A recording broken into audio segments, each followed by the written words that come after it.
President Bongbong Marcos nagpakilala na sa lahat ng bumabati ko sa kanya, politiko, iba-ibang sektor na kaalyado ng mga anti-Marcos na hindi siya mahinang presidente. Okay? Alam niya ang kanyang ginagawa at kanyang ipinararamdam na ang mga pagpapatupad ng batas laban sa graft in corruption, laban sa katinuan ng ating para patinuin ang ating gobyerno at higit sa lahat para patunayan sa lahat ng mga naninira sa kanila na sila'y nagkamali sa mga paratang sa Pangulo.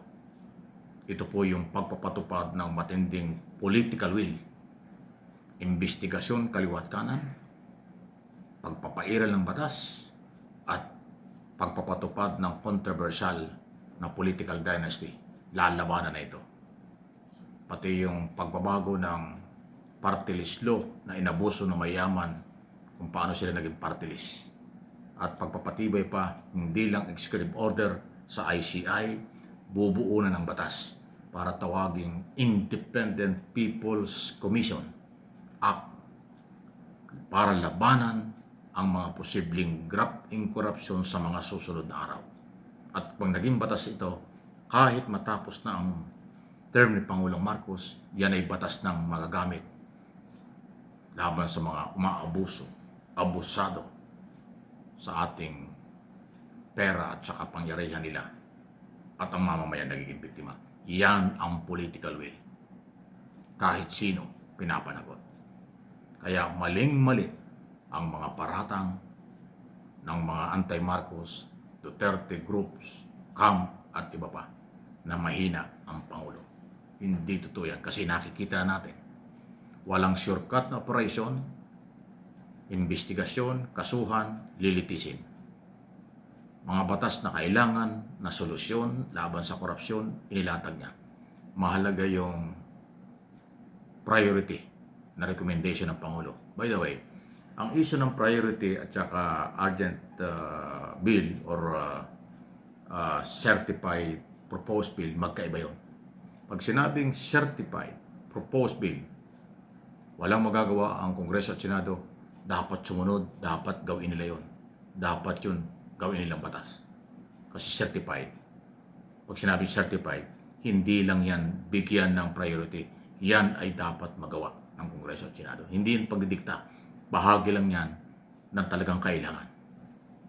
Pag sinabi namang priority bill, ibig sabihin sa lahat ng priority ng Kongreso at Senado, isingit nyo yan, isama nyo yan, maging bahagi ng priority. Kaya magkaiba yun. Baka nakakalituhan kasi. Bakit priority ng Malacanang ay parang baliwala sa Kongreso? Kasi nga, priority, kasama lang yan sa pwedeng priority. Pero kapag certified proposed bill, talagang uunahin yun. So, hindi binigla ng Pangulo ang pag-aproba ng anti-political dynasty, pagbabago ng party list at saka ng ICP. Kung hindi, isama lang. So, hindi niya inutusan, gawin niyo ito, isama niyo doon sa inyong mga plano, sa inyong ginagawa dyan sa Kongreso at Senado. Pero ang maganda nito, tumugon kaagad ng Speaker at Majority Leader, yung kanyang anak, sila ho yung mismong sponsor ng proposed bill na yan. Sa Senado, marami ng senador, maging ang Senate President ay pabor dyan. Okay na okay. Yan ang magandang development. Alala ko sa mga nakaraang presidente, walang ganyan eh. Itong apat na panukalang ito. Lalo na yung importante yung anti-political bill na yan, anti-political dynasty yan. Talagang wala akong nakalusot yan eh. Mula 1987, pinag-usapan na wala nangyayari. Hinaharang ng mga malaking politiko, hinaharang ng mga traditional politician kasi sila tatamaan. Pero ngayon, presidente na huwag nag-utos eh. Dati mga nakaraang presidente, hindi yan ang ginagawang priority. Hindi nga nila pinag-uusapan yan. Kasi mga kamag-anak nila nakapwesto. Ngayon, sinakripisyo ng Pangulo ang kanyang pamilya. Pero ngayon, ang maganda rito ay mukhang hanggang hindi lang first, second degree, hanggang fourth degree. So pati apo sa tuhod. Kung hanggang saan yung fourth degree na tinatawag, hindi pwedeng sabay. Na sabay-sabay sila sa gobyerno, maghawak ng posisyon sa gobyerno kung ma-approve ng batas. Pero dapat ma-approve nito. Ayan. Bahagi yan ng political will na gustong-gusto ngayon ng maraming sektor, especially ang business community. Kasi yun ang gusto ng business community, liderato ng presidente, ng Pangulo, programa ng Pangulo na naaayon sa batas. At pagpapalakas ng batas, yan ang gustong-gusto ng business community. Mawawala ang talamak na korupsyon, mababawasan. Yan yun eh. Ano ito? Ayo, totoo naman. Ang mga DDS daw, Duterte supporters from day one, sumablay na, nagkamali na. Dahil sinasabi lagi nila nung araw pa, mahina si Pangulong Marcos. Mahinang presidente. At kung ano pa. Pero ngayon nagkamali. Dahil pinatunayan ng Pangulo, hindi ako mahina. Ginagawa ko at gagawin ko ang tama. Ito na yun. Ayan. Kaya kung yung mapapansin, lumamig yata. Halos wala. Hindi naman ako nakikinig sa kanila. Balita ko humina. Parang naguluhan sila kung anong gagawin. Hindi nila maribat o hindi nila masagot. Itong matitinding pronouncement, galaw ng Office of the President, ang lahat ng nag-iimbestiga. Base sa order ng Pangulo, laban kahit kanino. Hindi maribat yan, hindi masagot yan ng mga Duterte supporters, followers.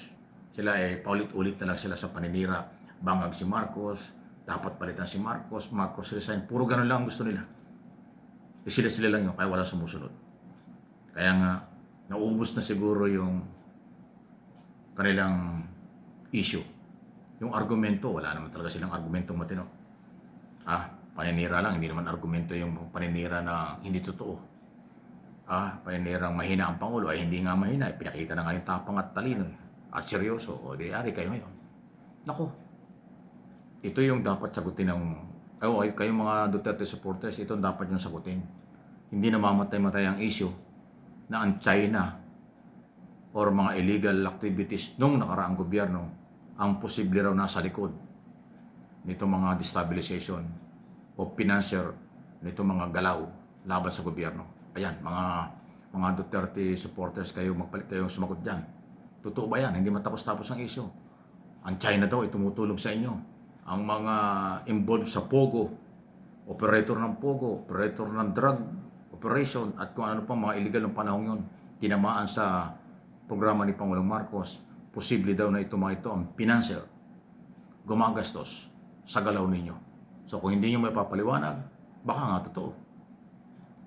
Kung ididedman niya ito, abay lalawak ang paniniwalang totoo yan. Kung ididinay naman ninyo, hanggang doon lang yun. Lalo na ngayon na yung mga posibleng financier nyo ng araw ay mga nakakulong na. Hindi nagagastos yan. O baka naman talaga kung dahilan kung bakit nakikita natin parang halos wala nang gumagalaw. Sila na lang. Hanggang meeting na lang, pero sila rin. Walang bagong mukha, walang bagong organization. Kasi nga, alam ng mga matitinong Pilipino, tama ang ginagawa ng gobyerno at hindi tamang palitan ito ng mga makaduterte dahil nga sa mga agendang pansarili. Wow! Please like and share itong video ito.